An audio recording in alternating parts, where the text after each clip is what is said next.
Guys, it's WrestleMania week, and you know what that means. It means we get this little crossover between BTC 2.0 and Mat Men Podcast.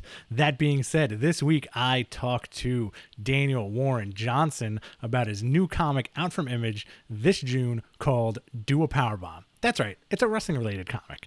Check it out. Hey guys, welcome to the show. A friend of the show, Daniel Warren Johnson. Daniel, how are you? I'm doing great. How are you, man? I am not too bad. Last year I had you on during WrestleMania season. This year, listen, I wanted to reach out, have you on again during WrestleMania season. I know you're a huge wrestling fan. I think everybody does. And to the point, you have a new comic coming out soon called Do a Powerbomb. I do. Please talk to me about it. Yeah. So I've been a wrestling fan since 2018, which is not a long time, I know. In the scope of wrestling fans, I feel like every wrestling fan that I meet has been a fan of wrestling since they could walk. I got to it late, but it has provided me with a ton of inspiration and excitement and just joy and all that good stuff. And just a new thing to get into. And I write and draw all my own stories when it comes to my comics. So I'm always looking for that new thing that I can kind of explore and tell a story about, or have a story be influenced by heavily. And pro wrestling was that thing for Do a Powerbomb. I'm just a huge fan of all things wrestling, Japanese wrestling, and then which led to American wrestling later on. Yeah, Do a Powerbomb is just kind of like a love letter to pro wrestling, and then just trying to tie in my own approach to storytelling and characters within that context. It's been a blast to work on. There's a supernatural aspect to the story too, right? Yeah. Elevator Pitch is a necromancer, comes from another dimension, who just happens to be a huge pro wrestling fan that may or may not have the ability to bring a loved one back from the dead for someone who may or may not win a pro wrestling tournament. So that's kind of the vibe. It's a little bit like Dragon Ball Z, the kind of silly, over-the-top kung fu action mixed with The Wrestler, the movie by Aronofsky, which is really heavy and super depressing. It's dealing with a lot, but I'm trying to mix those two in tonality. We'll see if I can pull it off. I think you will, man. I'm very much looking forward to it. It's being put out by Image, right? Yes, Image Central. Yeah. Comes out June 15th. Oh, awesome. I'll be sure to blast it when that comes out. I'll get all the social channels on it. Now, as a fan, this is my nerd boy question. Little or no zero crossover with Murder Falcon. So Murder Falcon is actually a Skybound property. I partnered with Skybound to make Murder Falcon. Oh, okay. So he can show up in the background, watching the matches every once in a while. Yeah. I can't do a crossover because I don't technically own Murder Falcon. Wow, so you can't do a full-blown, no. During the necromancy, Murder Falcon shows up. Trust me, nothing would make me happier than to have Murder Falcon be a pro wrestler that shows up in a tournament. That would be the best, but I couldn't do it. You're gonna have to do another similar character and call him Kill Eagle or some shit like that. I know, yeah, right. Kill Eagle with a blue headband. Yeah, exactly. It's kind of like when I think Image did Blood Wolf. Which was the blatant Lobo ripoff. Oh, yep. Dude, I'm very excited for the book. I know you pepper in a lot of pro wrestling into your stuff, and the crossover section of friends that love comics and wrestling, we were going bananas when I forget what issue of Beta Ray Bill it was, but you had Beta Ray Bill do a friggin' Rainmaker clothesline. Ridiculous. And a small package pump handle pile driver onto the top of a church steeple. So good. And nobody at Marvel was like, what is this? Well, one thing about drawing wrestling moves in comics is you do need a fair amount of real estate, just to set everything up to make sure that people understand it. So there's in the scripts for the last issue of Beta Ray Bill, I was I know nobody might understand this, but we're going to do a small package pump handle pile driver in these 2 pages. And I linked to a GIF of it happening of I think of Shingo doing Made in Japan on Osprey. And my editor in the notes was like, "This looks really cool. I'm looking forward to reading this." Oh, fantastic. He had no Like, idea like the context around it. He was like, "That looks cool. Let's do it." it's funny because I feel like when you show stuff like that, especially those gifts of like New Japan to like people who don't know anything about wrestling, it's almost like they'll turn around and be like, "What am I looking at right now? Like, Yep, what is this?" It's hysterical. it's the best. So it's WrestleMania season. I want to get your thoughts on the state of pro wrestling, not so much WWE. Before we started the show, you were saying like you're not really looking forward to the show this year. I mean, I'm not. I do look when the WWE does something great. I am the first one to say it's great. Um, I am really hurt, and I know this is nothing new to be hurt by the WWE, but the Walter name change. Oh, Gunther. Well, yeah, like I don't even want to say the name out loud. I'm so mad about it. He was my favorite wrestler on their roster, of the entire roster, and I'm just so sad about it. And and like you can hear the crowds like they don't like it either. And it's like kind of like watching a really talented person like have to fight against the tide when they like just shouldn't have to. And it makes me really sad. So there's that has nothing to do with Mania. I get that, but like Yeah. It's just like kind of this is how I feel about the whole kind of vibe is right now. I do think that's the trend though with a lot of guys in WWE where, the fans obviously want these guys to succeed, but it just seems like they're taking wheels off the car by doing something like this. I know, yeah. You see a car rolling with the wheels like or the tires like ripped up and it's still going on the metal. That's a little bit how I feel how that's going. Yeah, it's almost like I guess he'll get to where he needs to go, but maybe. One of my favorite matches last year was Walter Dragunov 2. Oh yeah. I mean, like it's just like it was one of my favorite matches. That was the last takeover, right? Before they moved to 2.0. I think so. Yeah. And that was a hard hitting match too. That was an incredibly hard hitting match. And yeah, it's just one of my favorites. I've watched it a million times and actually has been a kind of inspiration for like some of the fight scenes that happen in Do a Powerbomb. Oh, right on. Right on. So I know you're a huge AEW fan. Yes. We've talked about this numerous occasions. Are you excited for the potential of Cody showing up at WrestleMania? Well, I think it's really funny that Cody, for like the longest time, was like, "I'm not going to turn heel. I'm not going to turn heel. I'm just never going to happen." And then he goes over and goes to WWE, which is like the meta, hugest heel turn in like all of wrestling right now, at least for AEW fans. I mean, am I excited? I hope he gets a big reaction. Like, I want him to succeed. I think he's a cool guy. Yeah. I wanted there to be some build. I was surprised that we weren't seeing him on Raw. I guess he's gonna debut at Mania, right? Like that's gotta happen. I would assume so. I think they're gonna do, I want to say it was 2017 or 2018 when the Hardys did that cold debut also. And that like tag team turmoil. And nobody quote unquote knew the Hardys were showing up, but then their music hit and the crowd, it was like one of the greatest WrestleMania crowd reactions. Awesome. I think it's going to happen.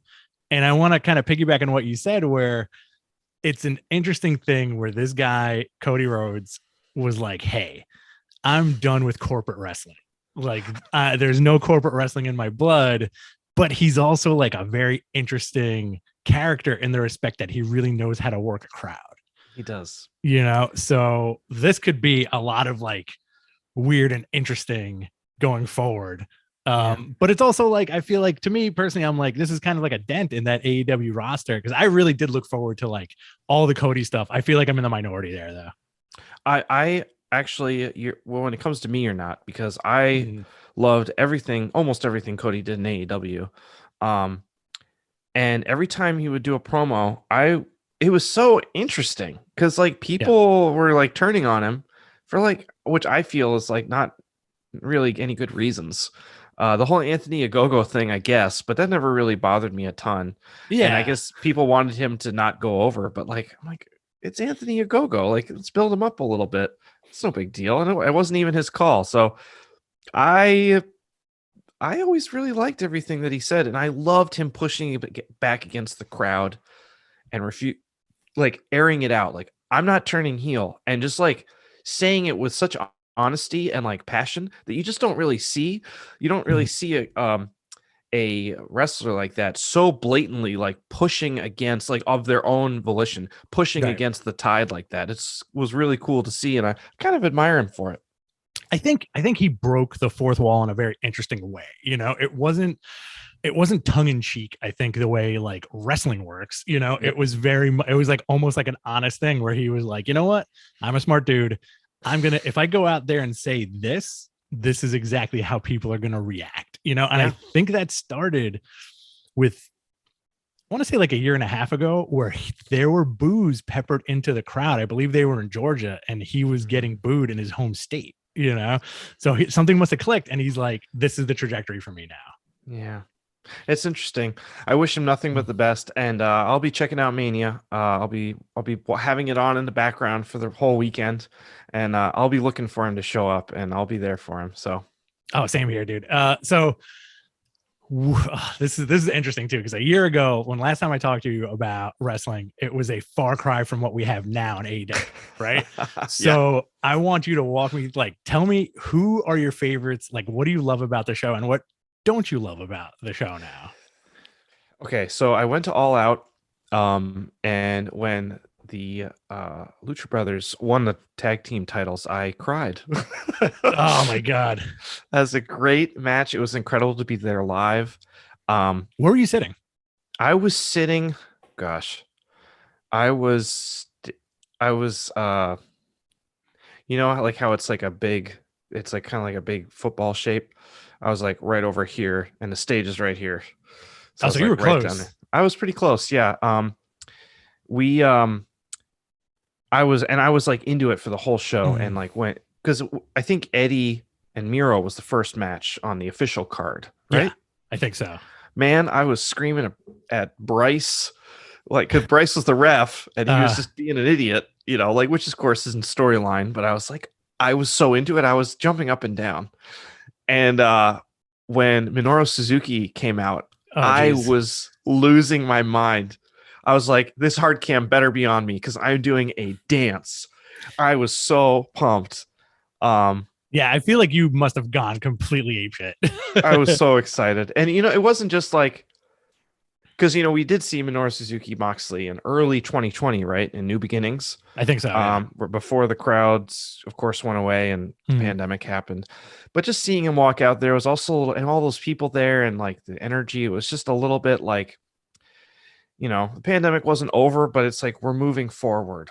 Yeah. There's forward progress here with pro wrestling, with life, so it was a little bit of a reflection of that too. And one of the best nights of my life, All Out 2021. And then of course Danielson and Cole showing up at the end. And I don't know if it's been done before, because I honestly can't remember. But Kenny Omega did a one-winged angel to Cage. Was it off the top rope or was it the middle rope? I think it was the middle rope. Okay. He's done that before, right? Did he do that with Ibushi once? Yeah, yeah, he's definitely done that before. I think he's Okay. even done a top rope one, and I want to say the top rope one could have been Okada. I'm not 100% on Okay. that.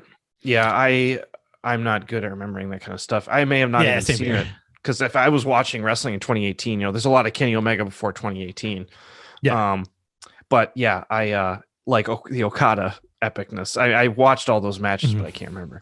Anyway, it was a great match, and that was my only like thing that I didn't love about it was I kind of knew like there's no way Cage is going over. Right, But right, right, right. it's like it was no big deal. They had no choice. And then like when they were in Queens, I can't remember what it was called. Was it called Grand Slam? Yes, I believe so. And you were sending me pictures, and I Yeah, was yeah, so yeah. jealous. Yeah, it's funny that uh we totally missed each other in Chicago, because we went to that show, and I feel like it was just like such a weird time that yeah. like, it was like, I knew you were in the building because I asked you that ahead of time. We were sitting right by when Moxley came out. So Oh, like as soon as he came out, like you can see my lumpy head on the rerun just yelling, not like, honestly, complete gibberish, because I was so excited. I was just like, I think I told him he was a cool dude. I That's was like, awesome. I think you're a cool dude. And I took my hat off for some dumb shit like that. And my wife was like, what's wrong with you? But yeah, that was a phenomenal show. And like my wife was there, and my co-host Andrew's wife was there, and they very much they're not fans of wrestling specifically, but they do love a good hangout. And I think like my wife came away from that and was like, yeah, that was awesome. And I was like, yeah, it was like going to All Out was like going to, and you're a heavy metal fan, I'm a heavy metal fan, it was like going to like a really well put together festival, as far as like matches go. Yep. Yeah, I totally agree. And then as far as like low points, I mean, well, other high points are just Ron Danielson versus Kingston. I thought Kingston and Jericho on the last pay-per-view Revolution was amazing. Might be my favorite match of the year so far. Like in all of wrestling. I love seeing Top Flight come out and do their thing. That's so exciting. When Ray Phoenix's elbow popped out, I cried again, but in a bad way. I was so upset. I like came into my wife was like already in bed after the show ended. I came in blubbering like he's gonna lose his arm. My wife's like, you need to chill out. I'm like, I need to donate to his GoFundMe. It's like he doesn't even have a GoFundMe yet. And he did, because he's like, he's gonna be okay. But AEW is taking care of him. But I was so upset. And that's like, of course, nobody's fault. That's not AEW's fault.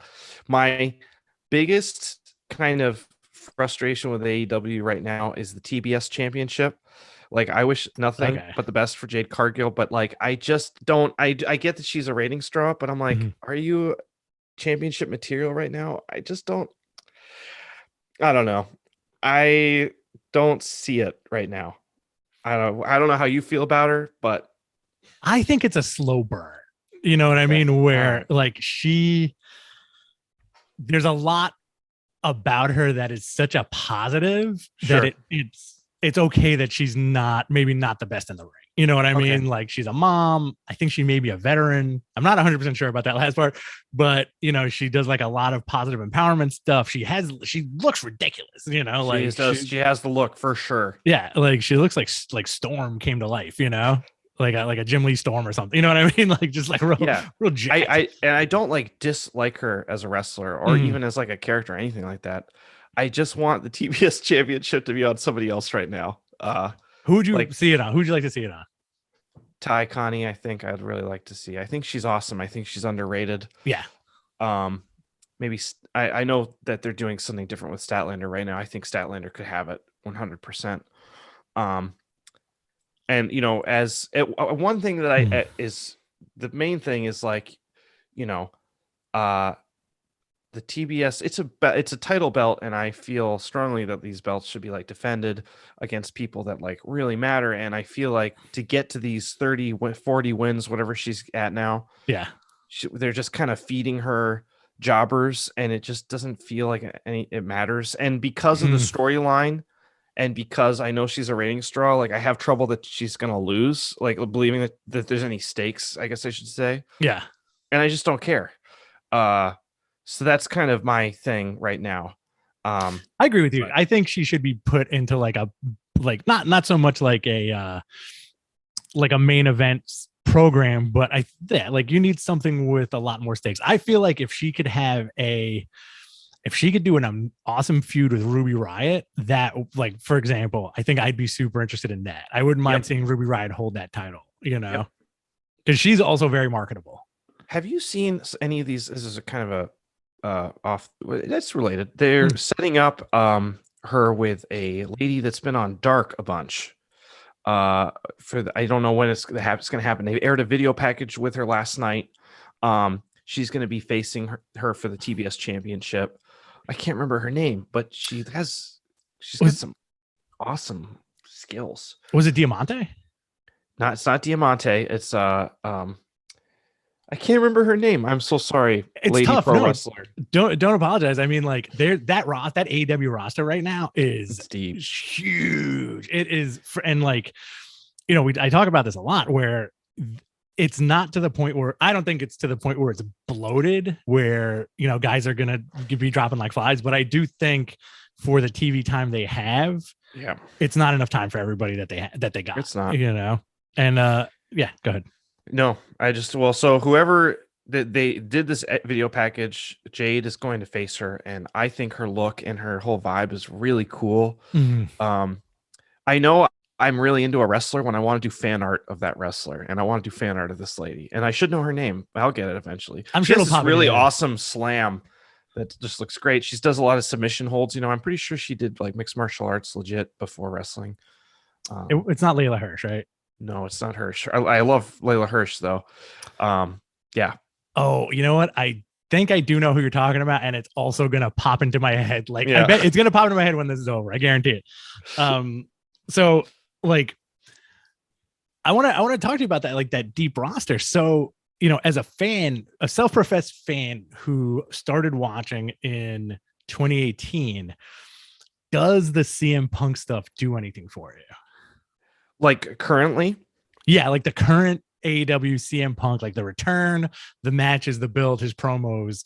What do you make of that? Because you weren't watching WWE when he was like, not in his prime, but when he was there for like years.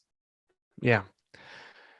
Well, I was just when the last dance or the first dance, whatever was happening at the United Center. Yeah.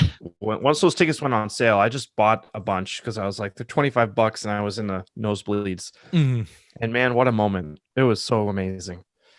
His promo was incredible, and I didn't have much of a connection with CM Punk before or a knowledge of the history, but I knew how important it was, and I had watched the Pipe Bomb promo, and I had like done my research, and it was really special. It was special to be there. It was special to be in that building, and that kind of hooked me in. And I really like him as a performer. I love him as a talker. I think he brings out the best in the roster, and everybody that he goes through is just elevated. And what more can you ask for? It's just every time he comes out, I'm never upset. I also need to learn that song on guitar, Cult of Personality. That's a great riff. Oh, it's one of the all-time greatest riffs. I think those guys owe CM Punk a lot for. I think they do. Not so much like a resurgence of their career, but now it's like, wow, nobody's gonna forget the song now. At least for at least until CM Punk retires, that song is going to be on constant loop. It's one of the greatest themes, I think, possibly of all time, I think, in wrestling. And I got the name Marina Shafir. Yes, that's Roderick Strong's wife from NXT. Yes. Okay. Who popped in? Yeah, she does have an MMA background. She was one of the quote unquote 4 horsewomen. Along with like Ronda Rousey and I want to say Yasmin Duke and Shayna Baszler. Okay. They were like the 4 horsewomen of the MMA, and they never did anything with that in WWE. So that was kind of a shame. I'll say. Yeah, it's very strange how wrestling works sometimes. So who are your favorites on this AEW roster right now? On this giant roster that we have? Let's see. I love Danielson. I love this Regal Danielson Moxley team up thing. It's awesome. It's just so cool. It's the perfect amount of like legit pro wrestling with like that real like street violence vibe. It's just everything just works so well together. I do love the Hangman. I love there's so many people. I like everybody really. I just need to say this, okay? Sure. Will Hobbs. Yeah. I think he is awesome. I think he's so talented. I love his look. And I just need to say one more thing about this. His boots make me crazy, okay? His boots make me absolutely insane. Why is that? Okay, because they're white. He's got white boots, right? With the black stripes on them. Right. And he looks like they're really tall socks with like a Roman centurion sandal vibe. And I'm like, if the boots were all white, it would be perfect. If they're all black, it's fine. But right now it looks like he's wearing socks, and I just make it be crazy. And I just have to say that. That's another low point of AEW for me is Will Hobbs's boots. So like aesthetically, you just disagree with his boots. But like his singlet, I Yeah. think looks like with a fire vibe. So cool. Looks so good. Those boots though. God. I have a theory about that. Right. Me and my buddies had a theory about like boots going way back to like years and years and years ago, where it's like I think when guys are on the mid card, they're making a certain amount of money and they're like, you know what, this is what I'm going to wear. And that's it. Yep. Those are like mid carder boots. When you get to that main event, somebody turns around and they're like, yo, you got to get some dope boots on. And it's true. Like if you look at Danielson's gear. Yeah. It's like, Jill Thompson used to design his gear. Like how, no way. Yeah. Like how bananas is that? Where it was like, just like really cool, well put together stuff. And I appreciate things like that. If I'm going to make a gripe, like you did about Will Hobbs' boots, and this is a very minor gripe. This is very, very first world wrestling fan problems. 100%. Like this is not the be all end all. I don't like it when CM Punk wears the pants. The kind of the shorts kind of. The long boys, like the long boys, like I'm not for some reason, I'm just like, I don't know why this is doing for me. Hey, that's fair. But yeah. And then also, of course, the Lucha Brothers. I'm not sure what's going to happen with the tag titles, but yeah. Ray is one of my absolute favorites. And, but yeah, I really I like the whole roster a whole lot. There's nobody that I really dislike. MJF, I think, is just incredible. Oh, like totally. Like I call it like almost like kayfabe 3.0, where Amazing. he's like 98% of the time he's in character. Yep. And like the dude's promos are completely ridiculous. Also, I love that FTR is kind of like working like baby faces now. It just works so well. They're so good at what they do. I know I'll never be a pro wrestler, and I will never know the depths of like how much work it takes, but like I would like to think I know when something's good, and man, are those guys good. They just are so good. Also the ass boys like working their butts off. Like you remember when they were like on Dark? Yeah. They're getting elevated a bit, and like they're still kind of jobbing, but they look good doing it. They really do. I think they inherited that from their dad, because like their dad was one hell of a jobber. Like there was a great interview with Road Dogg and Billy Gunn from quite a few years ago, and they were basically like a little behind the curtain kind of thing, where they were like, listen, people call us jobbers and that we were professional losers, but if you go into any arena and see a picture of Stone Cold doing a stunner from the Attitude Era, who's he doing that stunner to? He's like, it's either me or Billy. So we like, they're still there. Yep. On these big posters and on these big banners. And it doesn't matter if they win or lose. I think that's the big thing with pro wrestling, like at the end, it doesn't really matter, but like totally for some reason it kind of does. Also, I mean, I love so many people who do jobs in AEW. I mean, everybody's great and nobody gets squashed for no reason. Griff Garrison and Pillman Jr. comes fantastic to mind guys. As soon as you said fantastic wrestlers. Yeah, Griff Garrison, I think, is going to be a superstar someday. I agree with you. I think Griff Garrison, he has that certain something. Dante Martin. Yep. And Max Caster. Yep. Max Caster for sure. Like he's an interesting guy because he's surprisingly like a giant. I say this all the time. He's surprisingly like a giant guy. Right? He's big. Yeah. And I think when they start elevating the Acclaimed and he may break off on his own, they're going to start commenting about that, like his main event size. Sure. Because he's surprisingly a very large person, and that roster really runs the gamut of like small guys to like really big guys, like Archer and Luchasaurus. And it's interesting too, because like you're a big Archer fan, right? I am. And like, were you a fan of his stuff in New Japan, like towards the end of his run? Oh yeah. That's where I really got to know him well, because he was in the 29th G1, right? Yeah. Yeah. That's kind of where I first saw him, and it was great stuff. Do you want more New Japan AEW? I do.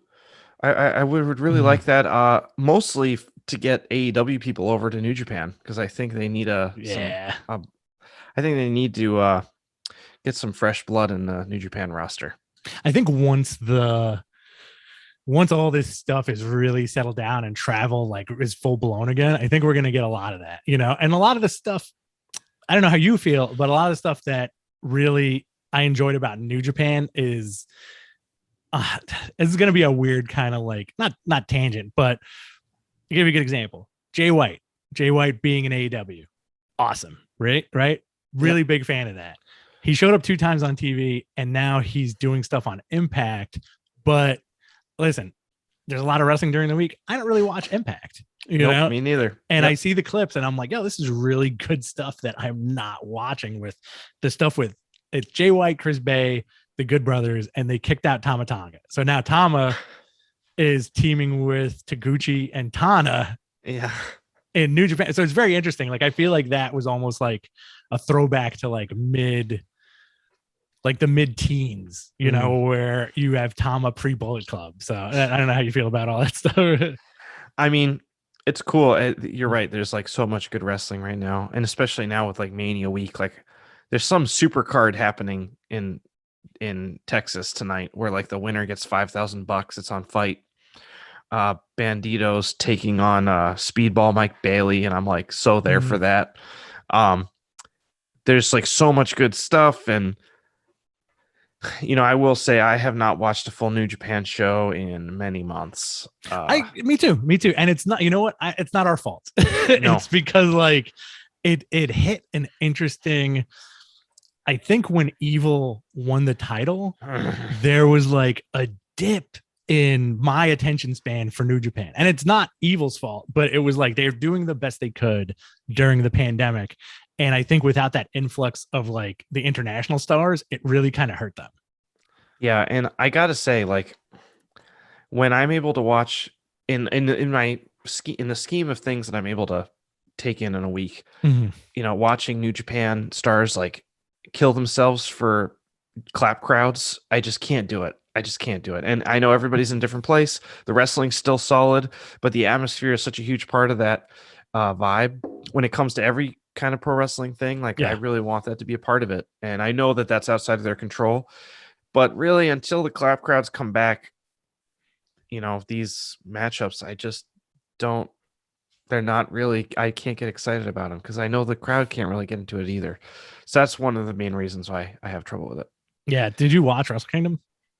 I did. I watched. Which night did you watch? I lost my mind because I was like, 3 nights, like really? Yeah, it's a lot, and I didn't watch the Noah stuff. I could. It's just I watched the main events. Yeah. And they're great. They're so great. Ospreay, they really are. And Okada, but when Ospreay like did that moonsault off the like this like huge tall pillar, and it was like 15 feet in the air. Yeah. And people are just like, I can't. It's not. I'm not like blaming anybody. I just it breaks my brain. It makes me upset, and I just don't want to watch it. Well, because there's such a different production. If he did that in the States, they would rest until the crowd simmered down. Yeah. And that would be like a big moment, Yes. and like the AEW crowds for the last few weeks have been really on fire. Yeah, they have. Like last night during the Darby Andrade match, when the Hardys came out, man, like everybody jumped out of their chairs, and like I think we same mentality here. You want to see that happen. You want to see that happen as much as possible because it draws you in, It really does. I also loved the crowd when Wheeler Yuta started coming back. Yes. Against Danielson. I mean, the crowd was so behind him. And actually, every time Danielson would get more offense in, the crowd just died down. They wanted Wheeler Yuta to win. They're building that guy up, man. Yeah, they are. How do you feel about Wheeler Yuta? I really love him. I think he's a great wrestler. I was really hoping that Regal would come down and take him into the club after that match, because I loved this slap a week ago. and slow build, slow storyline. I'm all about that, but I want Wheeler in that stable now. I think it's going to Yeah. happen. It's going to happen sooner than later. And it would be cool to see them build like that foundation. I would have thought, I think if it wasn't for the Jericho Appreciation Society, Daniel Garcia would have been a great fit. I think so too. And I feel like, honestly, after the Eddie Kingston feud stuff is over, I think maybe that might be the next. If I was dream booking, I would definitely have that club go against the JAS kind of over Daniel Garcia, and making a pitch for him and kind of bringing Daniel Garcia back into the fold. That's something it would be really exciting to see. Who do you think is going to help out Santana, Ortiz, and Kingston to even the battlefield, so to speak? I guess they're going to have to come are they going to come from the outside, do you think, or do you think it'll be within the roster? I think it's going to be half and half. Like I've heard a lot of people say it's going to be like a reunification of LAX with Santana and not Santana with Homicide and Hernandez, but Homicide, I'm going to say yes, because that would be really cool. He's like a New York staple. When that show at Arthur Ashe Stadium happened, and as soon as Homicide came out, like the entire arena went ballistic, because he's like a hometown guy and it's a smart crowd. So as soon as people saw the 187, they went nuts. Somebody mentioned today maybe Samoa Joe, and I'm like, I kind of like that. If Samoa Joe came out, I would lose my mind. Yeah. Because his match with Necro Butcher was one of the first pro wrestling matches I ever saw ever. Oh wow, okay. Yeah, because I watched The Wrestler before I was a pro wrestling fan. This is whenever it came out. I don't remember when it came out, but I saw it in the theater. Yeah. And Necro Butcher is in that. And then I saw some news article that Necro Butcher was an actual wrestling person, and I looked him up and I saw his match with Samoa Joe, and I realized that that's not technically like what pro wrestling elevates itself to be, that right. Yeah. But it is pretty insane.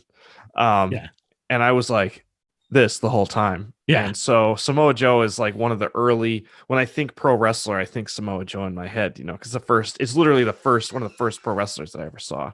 Oh, that's super interesting. I love the movie The Wrestler. I think Aronofsky did such a wonderful job. It was on TV the other day and I watched it through, and there's I think the movie's, I want to say 2009, maybe 2011. I'm not 100% sure. Like I'm a little vague on that. Yep. But I watched it with fresh eyes and was like, yeah, there's so much stuff that's like 100% like backstage wrestling in this movie. And then there's some stuff that's like, like we kind of know better now. Yep. First time I watched that movie, I had the flu, and my girlfriend at the time was at a New Year's Eve party, and I watched it on New Year's Eve. And I remember I cried my eyes out the entire movie, and it was like, why am I doing this to myself? It's such a depressing flick, but very good. I love that movie. What are you looking forward to this weekend if you're going to check anything out? I'm definitely going to be checking out ROH's show. Right on. I'm really looking forward to the Young Bucks and Top Flight. And I am looking forward to Keith Lee versus Hobbs. Let's see. That's tomorrow. That's gonna be really great. I think. I don't know, because I want to watch the ROH show live. And I'm sure that's gonna go over. It's gonna conflict with Rampage. Yeah. So I'll watch Rampage at some point this weekend. And then honestly, WrestleMania, I'm going to have it on in the background. I am looking forward to Roman Reigns, kind of defending the title, and I don't necessarily see him losing it. Do you? I think Roman's going to take the whole thing this weekend. And I do kind of feel like The Rock might show up at some point. Really? So, yeah, I think there's going to be like some call out at the end of WrestleMania, or like some big surprise. I also think that there's so much stuff going on. There's like a GCW, there's a Bloodsport, there's a Joey Janela thing going on, there's Ring of Honor. I want to say, as like a fan, the show stealing match of the weekend could possibly be the Briscoes versus FTR. I agree with you. I feel like The Briscoes are incredible. FTR is incredible. Mhm. Um, that whole show looks really great, but I agree with you. I mean, I'm there for anything FTR does, and I've been waiting for that match for a while. Um, I was hoping that they would show up at Say You Will. That obviously didn't happen with GCW.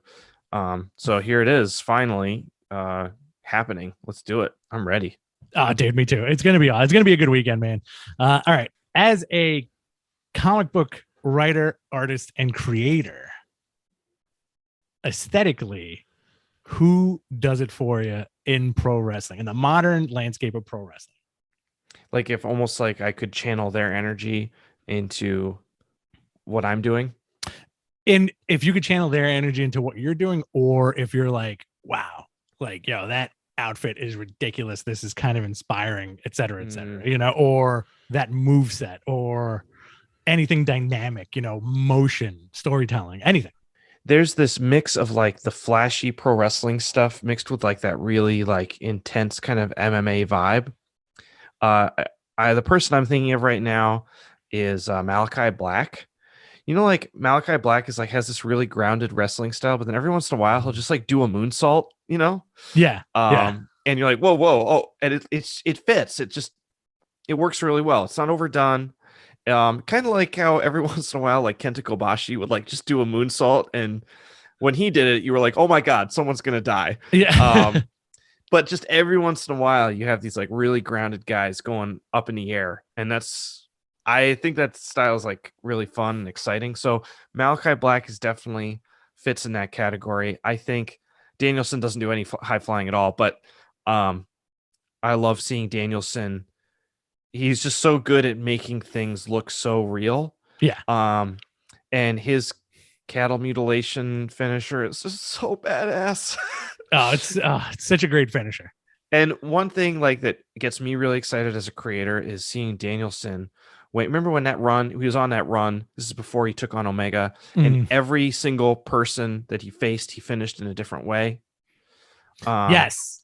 I thought that was so fun, and because I'm so conditioned even now, like oh well, this isn't over because there's not the finishing move, Right. Like, and then once you hit the finishing move, it's over. And that buildup is really fun to get there, but like, come on, at some point you want something different, and Danielson was giving that to me, and as a creator, I want to have that I want to have a fresh approach every time I bring myself to a new project. So trying to emulate that. That's an interesting statement, because I think obviously with art and writing, it could be anything you want, but sometimes you lose sight of that. Like especially like pro wrestling is a great example where you can see a finish coming a mile away sometimes, but because we're conditioned to it. The same thing I think with writing and art and whatever. There's phoning it in and keeping it fresh.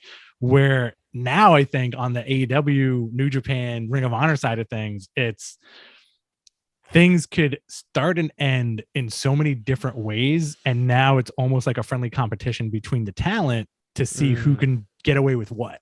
Yeah, totally. It's exciting to see, and I have there's this like stable of artists that my art rep, Felix Comic Art, takes care of. He deals with all my original art and commissions, things like that. But whenever we get together, happens less now because of the pandemic and stuff, but especially before, we'd all be kind of sketching at shows. We're kind of like showing each other what we're doing, and we're kind of bouncing off each other, and there's this really cool creative energy. And it is a little bit of a like this kind of friendly competition of like come on, let's kill this, and yeah. Felix is like stirring up the pot. He's like, yeah, come on, let's go. And that's I think that it's cool. It's cool to be there in that moment with your peers and just like making cool stuff. And I can only imagine what it's like in wrestling. Yeah, I think that's the bottom line. Like, you want to just make cool stuff with your peers, and that's it, and that's kind of like heaven on earth, right?